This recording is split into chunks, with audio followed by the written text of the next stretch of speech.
Welcome back to Second Chance Histories, where we explore the extraordinary moments that challenge our understanding of how lives can be mysteriously protected and guided, even in the most critical circumstances.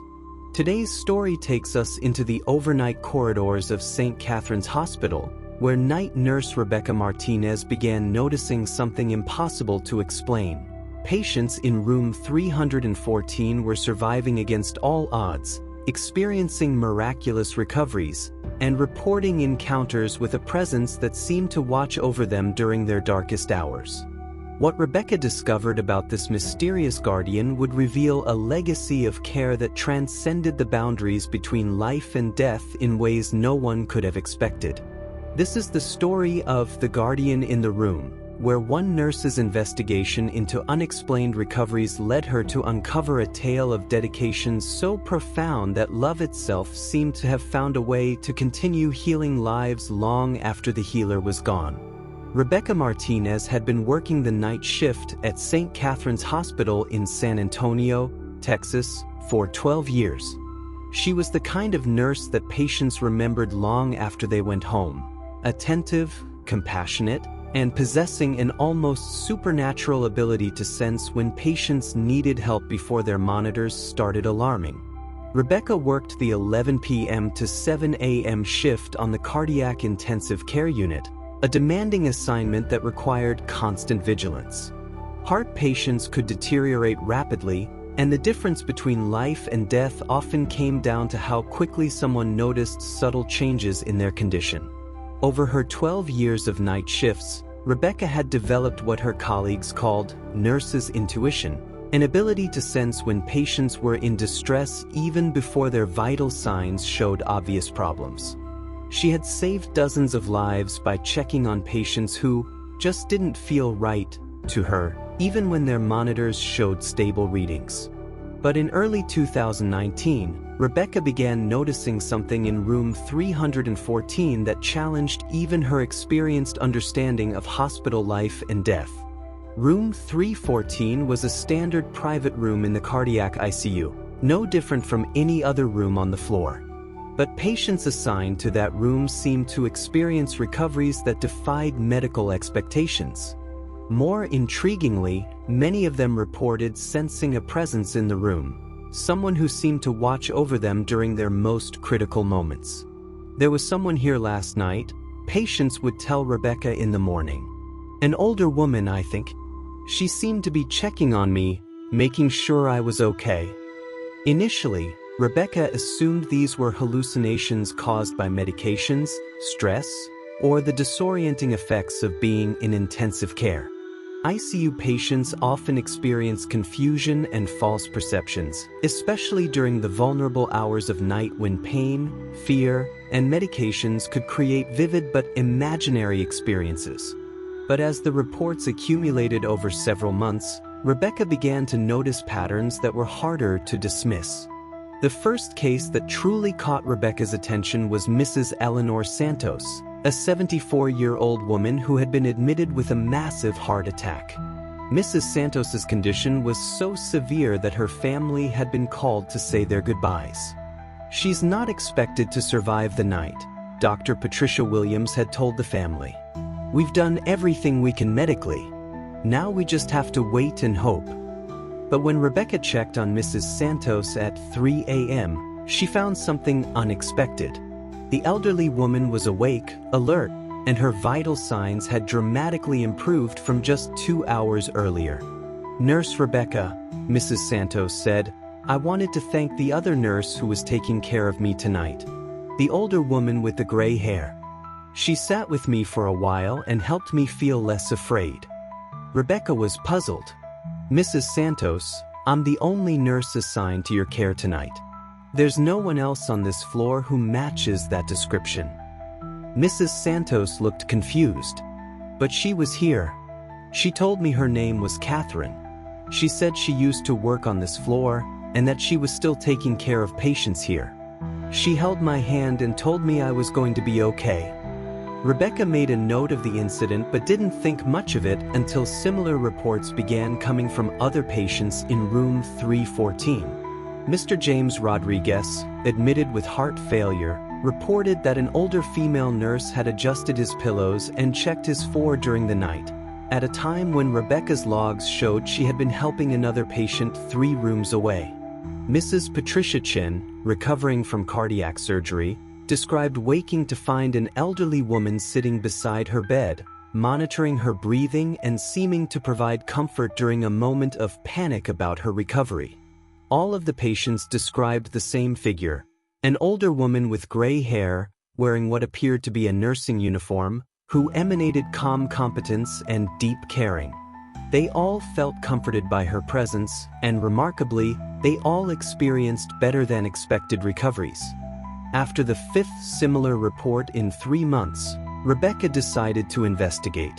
She began keeping detailed records of every patient assigned to room 314, documenting their medical conditions, recovery rates, and any unusual experiences they reported. The data she collected was extraordinary.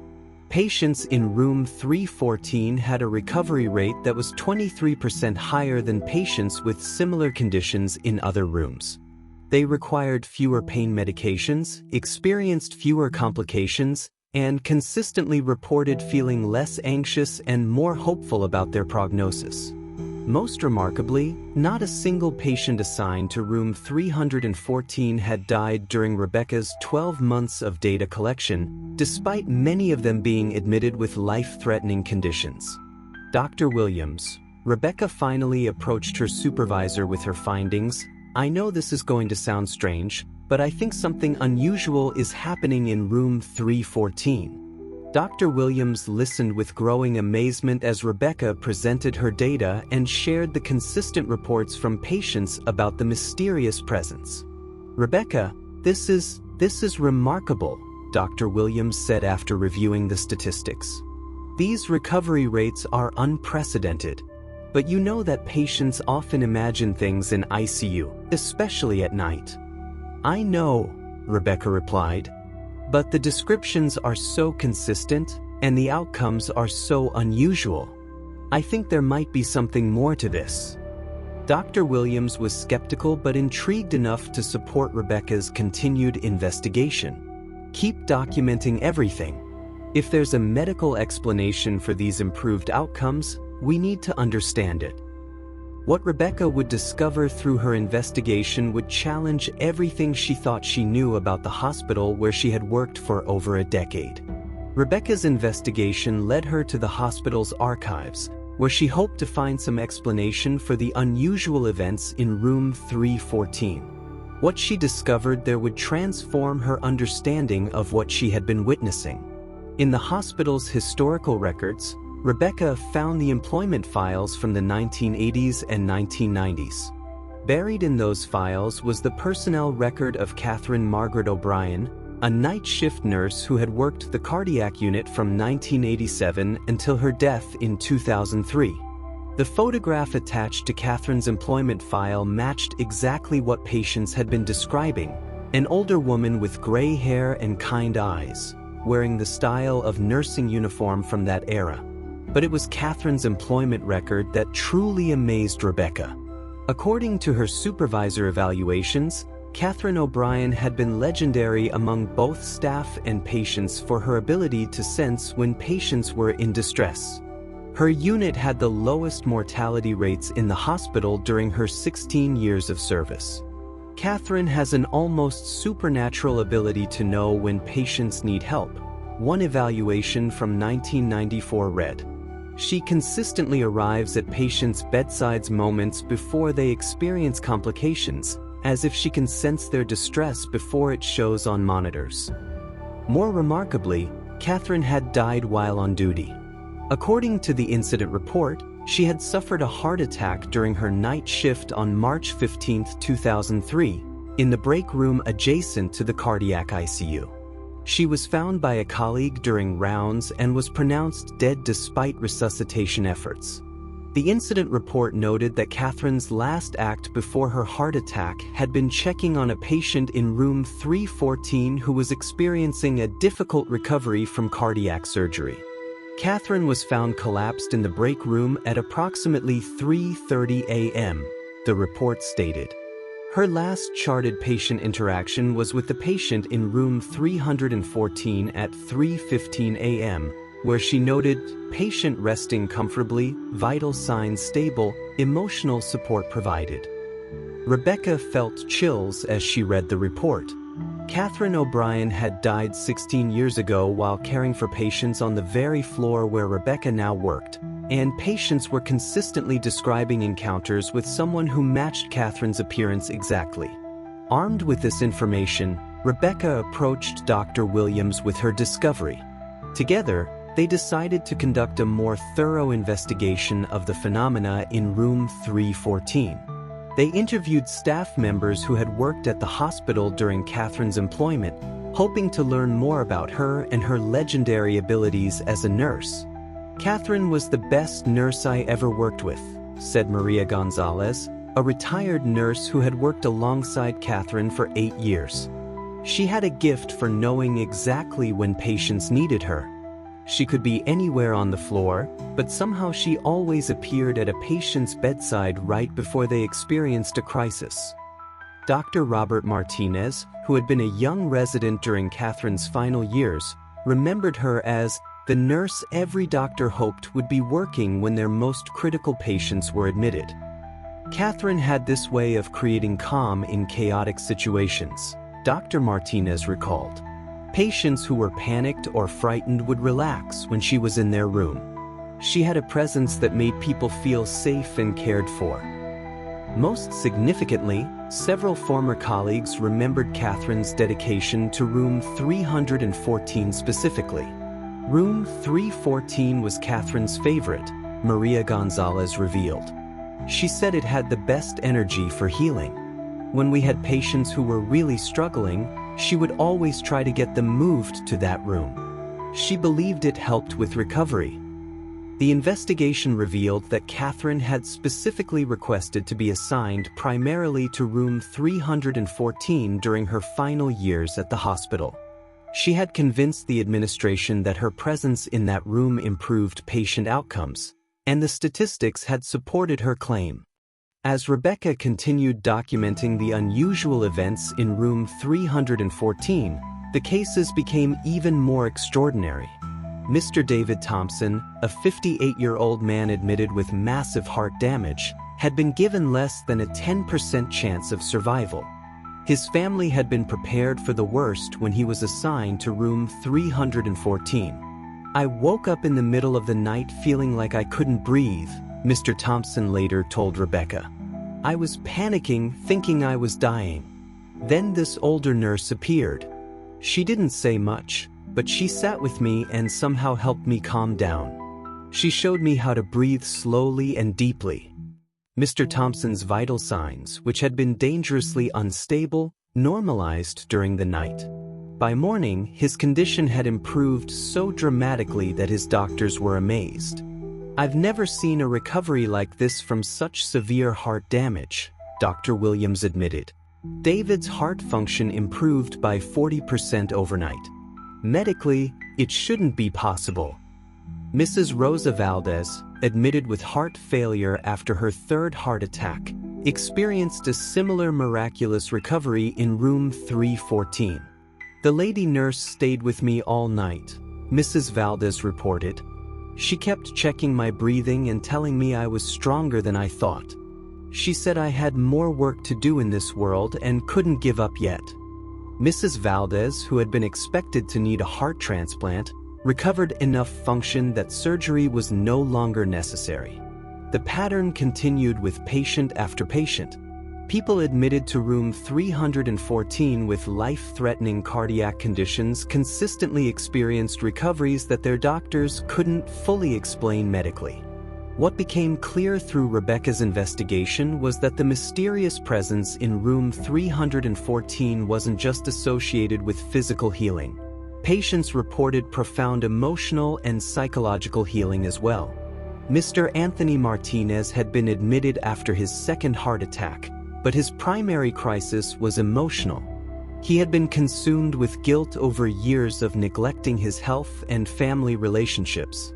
The nurse who visited me at night, Catherine, she said her name was, she helped me understand that guilt wasn't going to heal my heart, Mr. Martinez told Rebecca. She said I needed to forgive myself and focus on making my remaining years count for something positive. Mr. Martinez not only recovered physically but used his experience to completely transform his relationships with his family and his approach to his health. He became an advocate for heart disease prevention and helped dozens of other men understand the importance of addressing both physical and emotional health. Mrs. Helen Foster, who had been depressed and hopeless after her heart attack, reported that Catherine had spent hours talking with her about finding purpose in life's second chapters. She told me that surviving a heart attack wasn't just about getting my body healthy again, Mrs. Foster said. She said I had been given a second chance to figure out what really mattered to me and to live differently. Mrs. Foster, inspired by her experience, became a volunteer counselor for other heart attack survivors, helping them process the emotional aspects of their recovery. Word of the unusual phenomena in room 314 eventually reached Patricia Chin, a researcher at the University of Texas Health Science Center who studied what she called environmental factors in medical recovery. Dr. Chen was skeptical of supernatural explanations but fascinated by the documented recovery rates and consistent patient reports. She requested permission to conduct a formal study of the room and its effects on patient outcomes. What we're seeing here challenges conventional understanding of recovery factors, Dr. Chen admitted after reviewing Rebecca's data. Whether the explanation is psychological, environmental, or something else entirely, the healing effects are measurable and remarkable. Dr. Chen's study confirmed Rebecca's findings. Patients assigned to room 314 showed significantly better outcomes across multiple measures: faster healing, fewer complications, reduced pain medication requirements, and dramatically improved emotional well-being scores. The most interesting finding, Dr. Chen reported, is that patients in room 314 show stress hormone levels consistent with feeling deeply supported and cared for, even when they report being alone in the room for extended periods. The study suggested that something about room 314 created optimal conditions for healing, though the mechanism remained unexplained by conventional medical science. As Rebecca delved deeper into Catherine O'Brien's history, she discovered that Catherine's influence on the hospital had extended far beyond her direct patient care. Catherine had mentored dozens of young nurses during her career, teaching them not just clinical skills but what she called healing presence, the ability to create calm, hope, and comfort through one's demeanor and attention to patients' emotional as well as physical needs. Catherine taught me that nursing was about more than just medical tasks, remembered Janet Rodriguez, who had been mentored by Catherine in the 1990s. She showed me that how you enter a patient's room, how you speak to them, how you touch them, all of that affects their healing. Many of Catherine's former students had gone on to become exceptional nurses themselves, carrying forward her approaches to patient care throughout their careers. Rebecca realized that Catherine's influence had shaped the entire culture of nursing at St. Catherine's Hospital. More remarkably, Rebecca discovered that Catherine had been working on a research project during her final years, documenting the effects of what she called intentional healing presence on patient recovery rates. Catherine's unfinished research, found in the hospital archives, suggested that she believed nurses could create measurable healing effects through focused attention, emotional support, and what she described as love made visible through care. The relationship between healer and patient, Catherine had written in her research notes, creates an energy field that can either support or inhibit the body's natural healing processes.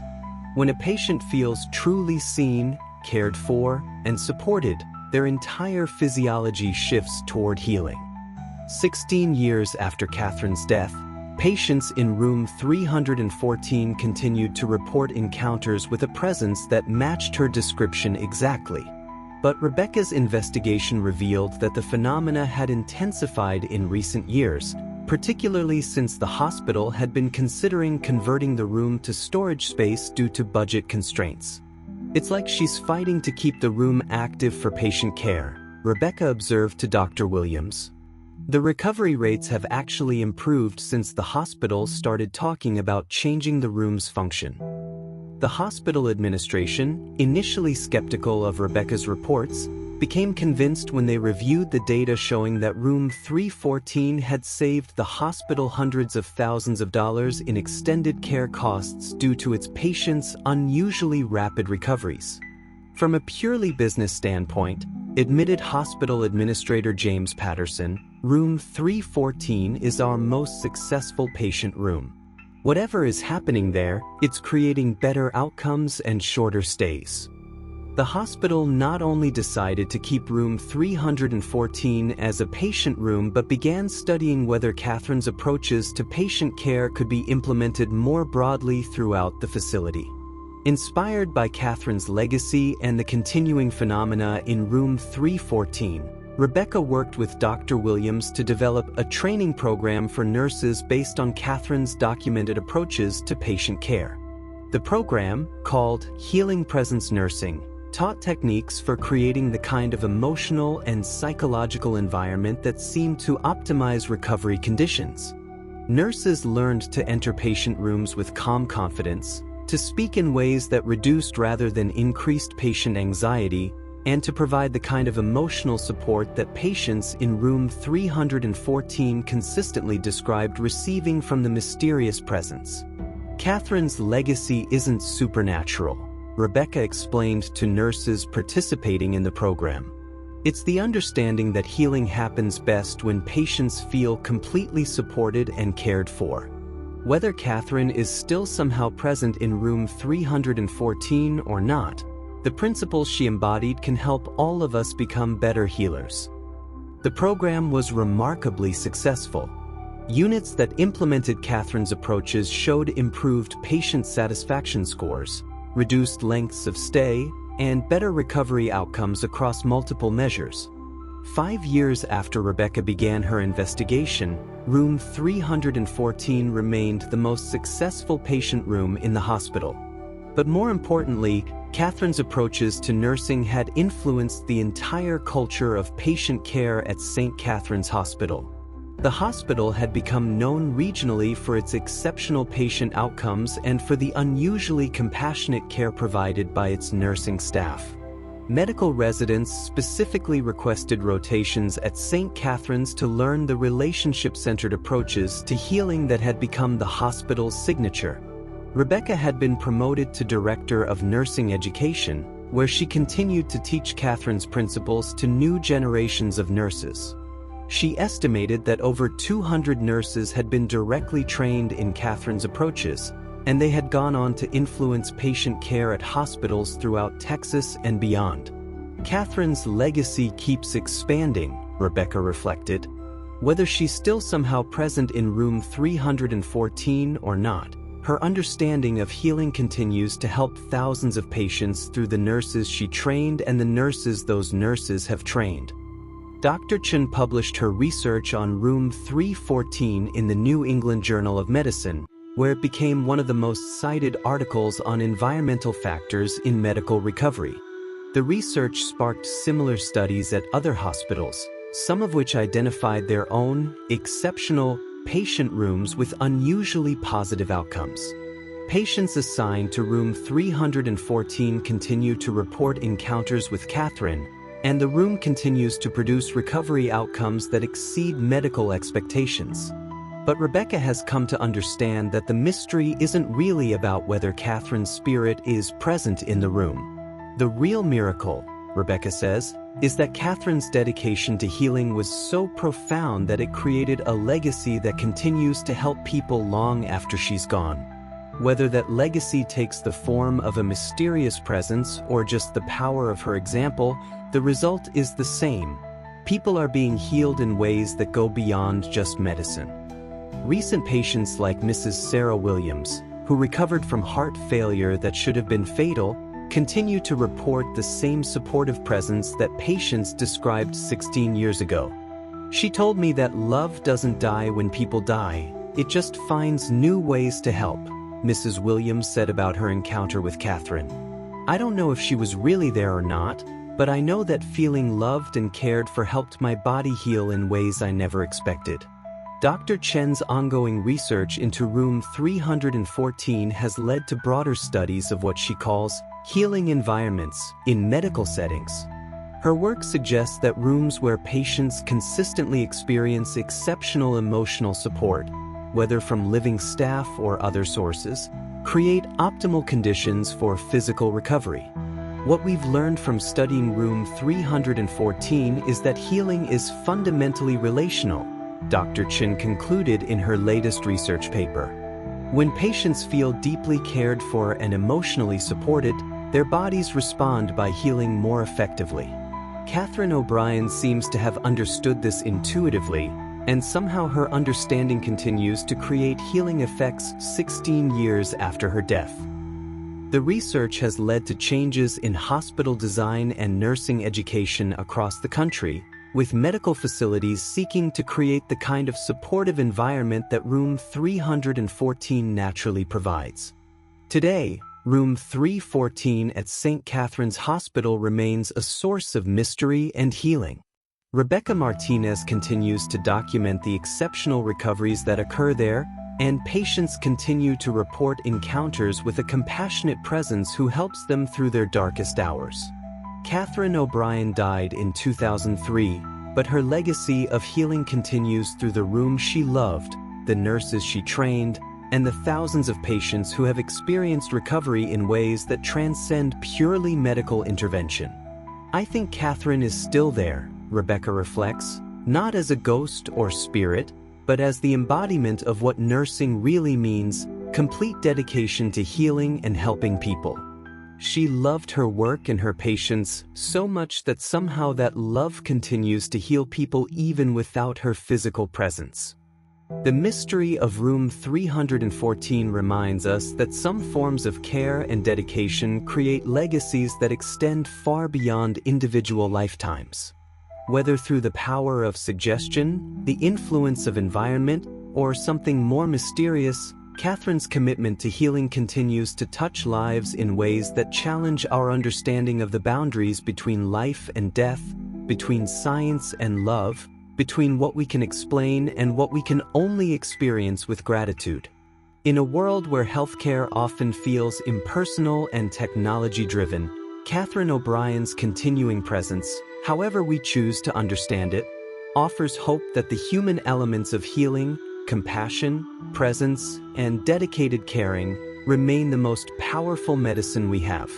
The Guardian in room 314 proves that some people love their calling so deeply that their influence continues long after they're gone, touching lives, creating healing, and reminding us that the best healers leave legacies that outlast their own lives and continue to bring hope to people in their darkest hours.